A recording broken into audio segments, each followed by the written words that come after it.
My friends, what did I tell you? That we don't need to feel hatred towards him? No. We don't need to feel hatred towards him, no. Because he's already ruined himself. He's already, for sure, regretting everything he did. He's going to lose a lot of money to Flamengo. He'll lose a lot of money to Flamengo. You're sure that he's regretful? That's why I say we shouldn't hate. On Flamengo versus Cruzeiro game day, we go after him. Do you know why?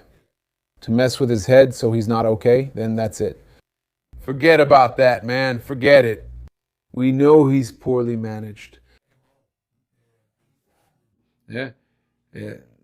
Poorly advised. In the case of his father, Mr. Marcon, I'm not talking about press relations. It has nothing to do with press relations. I'm talking about the guy who manages his career, the athlete Marcon.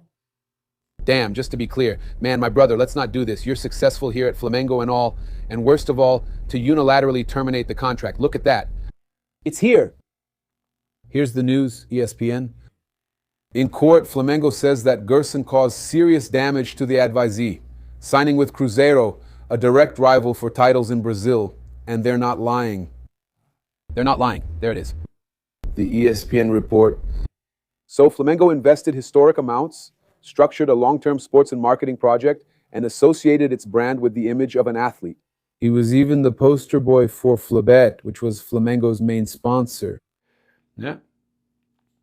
Until then, he was establishing himself as an idol for his fans. However, it was abruptly deprived of any possibility of exploitation of this intangible asset, and now it finds itself in the unusual position of watching the use of the same image that, by the way, was built, valued, and projected while he wore the red and black jersey by a direct rival, said the club in a document obtained by ESPN. Flamengo expressed dissatisfaction, stating the process was mainly driven by Gerson's deal with the Minas club. Yeah. He first went to Russia and then made a deal with Cruzeiro. Flamengo felt that this was not a cool move on the part of the player. Yeah. So look, to justify the loss, the club mentions that it paid $50 million to acquire his federative rights in 2019, with a monthly salary of $308,000 plus $205,000 for image rights. And he left the club 2 years later, but in 2023, Flamengo brought the player back again. Look at that, a lot of moves. Leaves and comes back, leaves and comes back. This time for $90 million with a salary of $540,000 and $360,000 for image rights. That amount increased to $750,000 in April of last year. Flamengo stated that Zenit and Gerson's negotiations happened during the Club World Cup and leaked to the media just before a match against Bayern Munich, which resulted in elimination. Bayern ended up eliminating Flamengo from the competition, and it believes that leaking this too, right? On the eve of an important match. It's terrible, right? It creates an unnecessary atmosphere. Okay? In fact, during the most important championship of the year, the Club World Cup, an event organized by FIFA between June 14, 2025 and July 13, 2025. Gerson negotiated his transfer to a Russian football club, leaving Flamengo right after the end of the championship in the middle of the season. Yeah. Then Flamengo clarified they hadn't sold the player. What actually happened was a unilateral termination of the contract, formalized by Gerson himself by paying the stipulated contractual fine. Zenit paid $160 million as stated in the contract. They paid Gerson, Gerson paid, and terminated the contract. There's a handwritten letter, okay? There's the letter. ESPN published Gerson's handwritten letter. This letter serves to inform Clube de Regatas do Flamengo of my unilateral resignation without just cause on this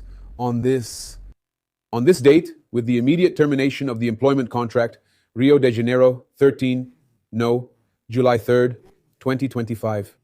July 3, 2025. His tax ID is here, the signature and everything else. Man, the club wants compensation for the unilateral termination of the image rights contract made with the athlete 3 months earlier and is charging a penalty stipulated in the contract for the long-term investment since there was. Your expectations were frustrated with Gerson's move for Zenit, and then he still went to Cruzeiro afterwards.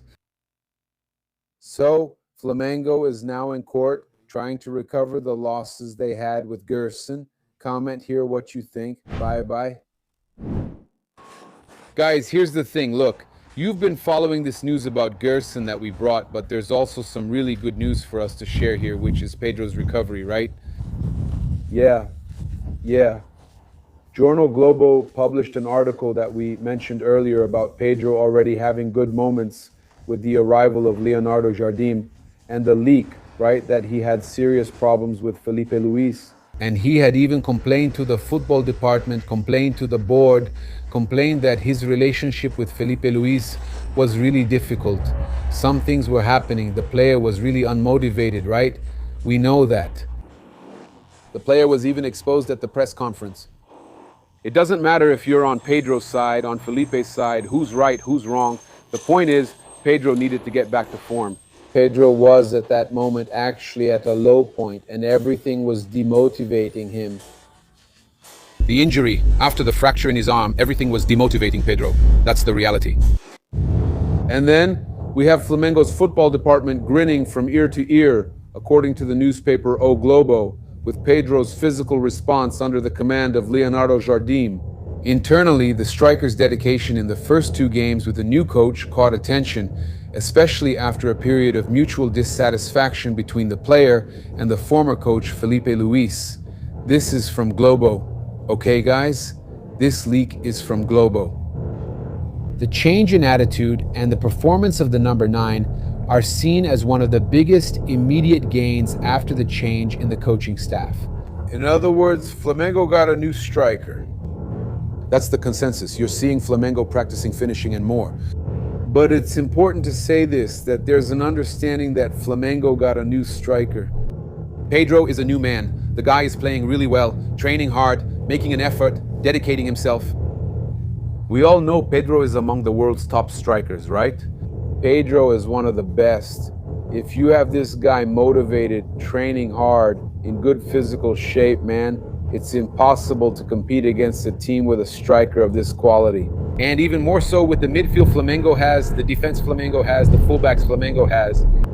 In other words, Flamengo is a real all-star team. Flamengo lets go of their third reserve, who's a player for the Uruguayan national team.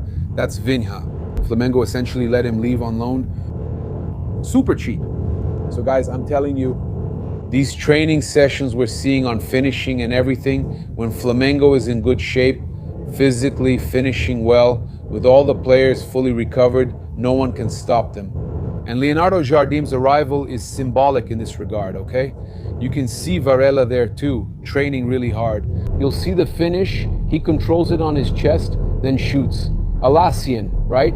And you can see Luis Araujo there. Man, Flamengo's players training there at Ninho do Urubu. And man, you can really notice the quality these players have and how much more they can be pushed, right? Some players like Pedro were also unmotivated. Cebolinha, Luis Araujo, as seen in the footage. Alassian too, right? Many players now realize they have a chance with the arrival of Leonardo Jardim. Okay? O Globo reported, we even mentioned earlier that Pedro had complained to the board, right? He used to complain, look at that, look at that. Alassian controlled it on his chest and shot, right? Man, amazing. Just imagine.